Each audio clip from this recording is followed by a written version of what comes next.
This is an update video that is only for hashtag grow what you eat. And this collaboration is ongoing. It's run by simply Jan Homestead, Kathy at Resourceful Living, and Susan at Butler Family Farm. So this just looks like a plain green stalk, but inside of it, there are a lot of beans planted. And you can see by the number of beans in that bottom pocket that the birds keep relocating my bean seeds.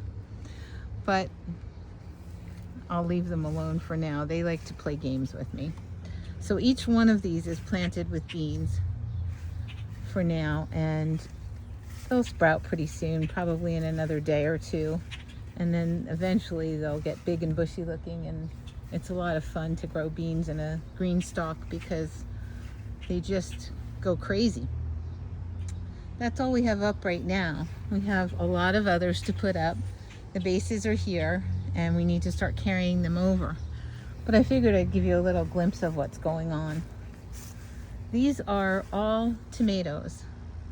Some are planted for different grow outs, some for various people that asked me to grow for them so they could test new varieties and things like that. Let's go walk down here and I'll give you a glimpse of what we're growing, because that really is truly what we eat. A lot of tomatoes and tomato products. I make a lot of sauce and it's really good. Okay, these are Livingston Golden Ball tomatoes. They look like they grow very slowly, at least they do to me, but they get big pretty quick and they give off a lot of these little golden orbs that are just delicious. Here's a picture of it.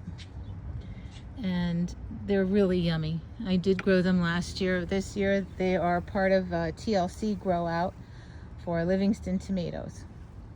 Let's see, in the bucket, which I can barely read, is White Heart of Sophia. That's a Sophia Sakova tomato.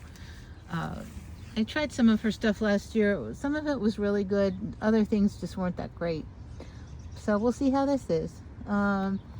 This one is Trey Bell something. I'll have to look that one up. Trey Bell something. And then this is Pink Champagne. And this one is Lee's Sweet. Lee's Sweet is from Lee Goodwin at J&L Gardens. So we're hoping for something really, really sweet to come from that. This is Joe's Pearly White. That's from Joe Raris in Chicago. Growing a lot of his stuff this year. This is Abeneus. Lauren gave me that one, so hopefully it's yummy. I'm sure it will be. This one is Sweet Campaneros Pink. I'm not familiar with it, but I figured I'd try it. This is Midnight in Moscow, and these I'm growing for Earl in one of the heirloom tomato groups. And this is Marcus's Meatball. I think it's going to be a dwarf plant, but I'm not really sure. I'll have to report back on that one. Can't read that one. I'll have to look on my map. More Livingston Golden Balls. This one, these 3 plants in this one tub are Rosita Brandywine Cherry. And I planted all 3 of them together because I knew I could get away with it. They are really delicious, but they grow as a determinate. I think the site that sells them says they are semi-determinate, but I found last year that they got to be about 2 feet tall, gave off hundreds of tomatoes, and then never did it again. So I planted several of those. So that's a glimpse of what's going on. This is Tupelo Honey from Terra Nova Farms. Teresa Smith, she bred that, and it's really delicious. This is Mortgage Lifter Yellow, which we just loved last year. It's so funny that both plants were planted at the same time and one is so much bigger than the other. But really delicious. So we're hoping for something good there. This is Sgt. Pepper's Peach, And this was something that Lauren gave me a couple of years ago, and I grew it last year.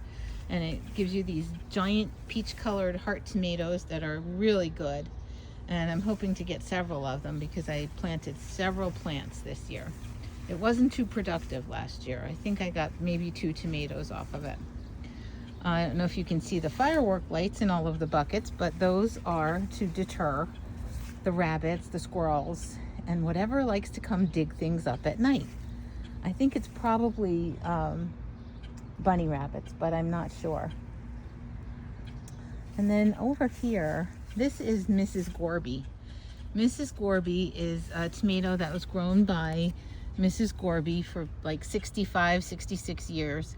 And she didn't know the variety, so it was renamed Mrs. Gorby.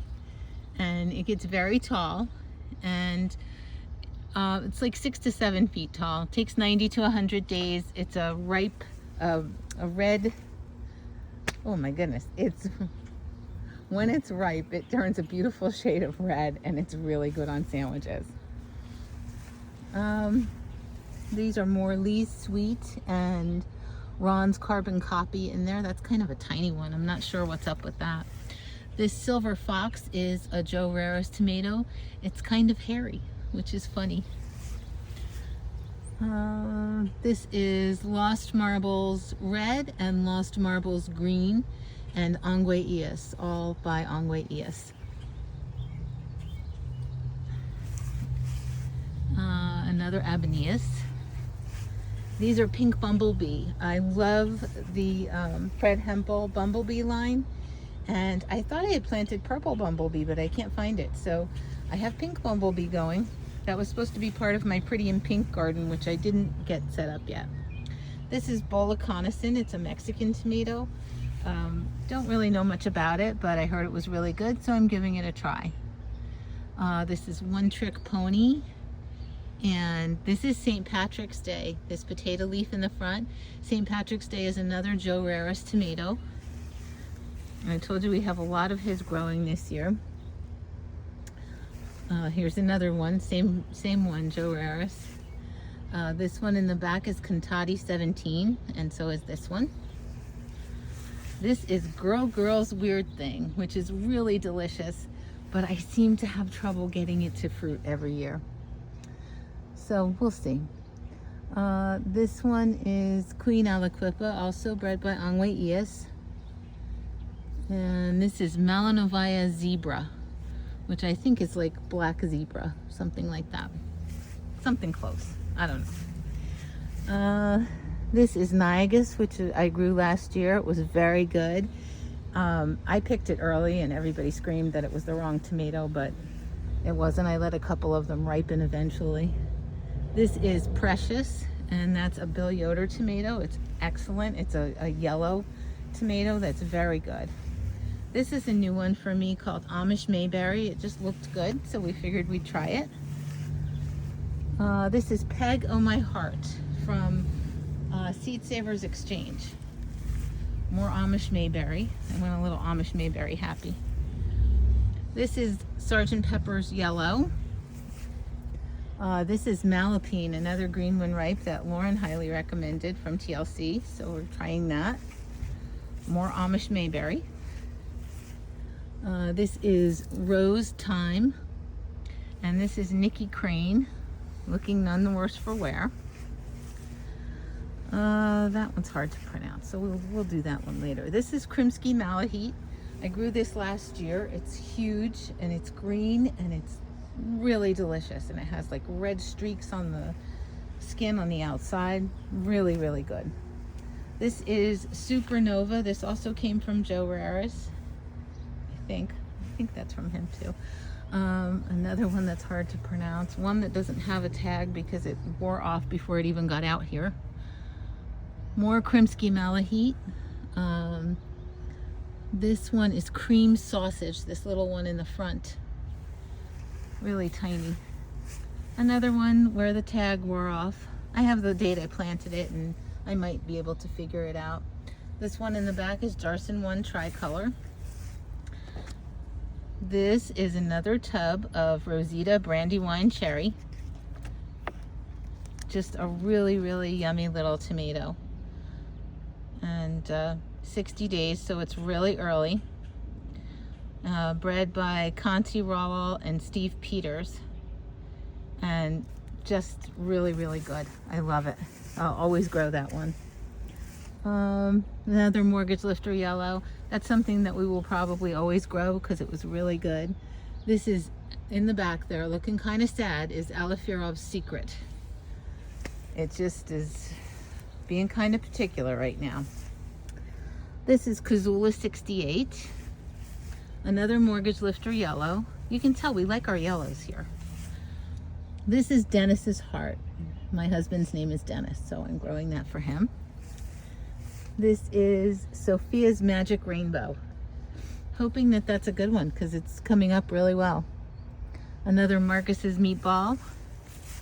Nothing like organization here. We just mix them all up. This one is Yellow Genovese. That's new to us. We're hoping it's good. Oh, there was a little bunny in here. That's Malachite Box. And this one is Moonshiner's Ball. Another Yellow Genovese. These are both Malapine. Supposed to be very good, so we're hopeful. This one is Orange You Glad. I planted that for my dad because he always used to tell me the knock knock joke. You know, knock knock, who's there? Orange. And I would say, orange who? And he'd say, aren't you glad? It's me. And it just made me laugh. It reminded me of him. There's another Rosita Brandywine Cherry over here. And then over here in the corner are Toma Verde Tomatillos, which I've never grown before. So don't come at me. If 4 in a pot is too many, it's too many. I just don't know anything about them. Another Alifierov's Secret. This one's doing a little better than the other one. Now these beds have garlic in them that I planted back in October. I did label it, and most of the labels are gone. You know, the birds just take them. So do the little squirrels. It's crazy. This is my experimental bed to see what I can actually grow together. The zucchini, for some reason, is just dropping its flowers. I really don't know why. Those are sunflowers on the side. My one surviving peace petunia that I grew. There's also some asparagus in this bed, a few tomatoes, some watermelon, just a bunch of fun stuff. Over here is Mark Charlie. That came from Homegrown in Illinois and was very highly recommended. So we're growing that to see what it tastes like. And then this one is Sugar Plum Fairy. Again, that's for Earl Bassett out of one of the heirloom tomato groups. And this is Moonchild from Terra Nova Farms, the same breeder that did Tupelo Honey. These are all pink brandywines, the potato leaf ones. Then there's Grandpa Gary's green, and Roma tomatoes on the other side. That big bed over there is corn, and each of these 4 smaller beds is filled with corn. And then several of these tomatoes. This is Heidi Dolan. It's called Heidi's Wicked Good. And there's just a lot of different stuff mixed in here. That is sun grape, which is kind of like that sun green, only this is a grape one. This one I thought was really pretty, and it's Dwarf Jade Beauty Chartreuse. I did grow Dwarf Jade Beauty last year. This one is also really beautiful. It's called Lace, and I love this one. I can't wait to see what the fruits look like from it. And then these poor unfortunates over here are several unknowns, and several that are waiting to go to other places because this section is so hot. I can't stand it. Then in the hoop house, we have nothing planted. We just have all the green stalks in there for now. Over in this section, these 2 brown ones on the end. This is Construction Central, by the way, for all those bases. The brown ones on the end over here normally only have flowers, but I decided to put a couple of tomatoes in them just for the heck of it, and to see, you know, what would happen if they grow well there or not. Over in these 5 buckets are all flowers, just all different kinds of flowers, plus a blueberry plant. And then over here are more beans. And I'm drawing trays on top there. And my one lone broccoli plant. I thought it was really too late for broccoli, but it's given me some sprouts, so I'm happy with that. Some of the beans have started sprouting. This one is all peas.